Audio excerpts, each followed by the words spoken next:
Thank you for visiting our channel. Please like, share and subscribe for more exciting food videos. Welcome back to part 2 of our grilled chicken wings video. Today, we'll finish off the wings with mouth-watering sauces, plating ideas, and pro tips to make them look and taste amazing. If you missed part 1, check it out to see how we got that perfect crisp. Letting your wings air dry in the fridge.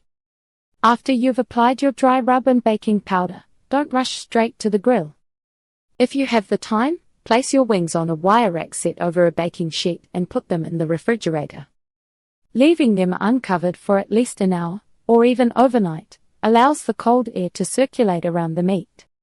This process, known as air drying, pulls even more moisture out of the skin and helps the seasoning penetrate deeper into the muscle. As the wings sit, you'll see the skin start to look tight and slightly translucent. This is exactly what you want. The tighter the skin, the faster it will crisp up once it meets the fire. An overnight rest is the gold standard for party planning because it saves you work on the day of the event. When you're ready to cook, just pull the tray out of the fridge and head to the grill. There's no need to let them come to room temperature first. Mastering temperature control and cooking times. Success on the grill comes down to managing 2 different types of heat. If you throw your wings directly over a roaring flame and leave them there, the skin will burn to a crisp before the meat near the bone is safe to eat. This is why the 2-zone grilling method is the most reliable way to cook wings. You want one side of your grill to be hot, the direct zone, and the other side to have no active burners or coals, the indirect zone. This setup gives you total control over the cooking process and prevents the flare-ups that often ruin a batch of wings. By using this method, you create an oven-like environment on the cooler side of the grill. The hot air circulates around the wings, rendering the fat slowly and cooking the meat gently. Wings are quite forgiving because they have a high fat content, but they still require attention. You're looking for a consistent temperature inside the grill of about 400 degrees Fahrenheit. This is hot enough to crisp the skin but cool enough that you won't end up with a charred mess. Using indirect heat for juicy meat.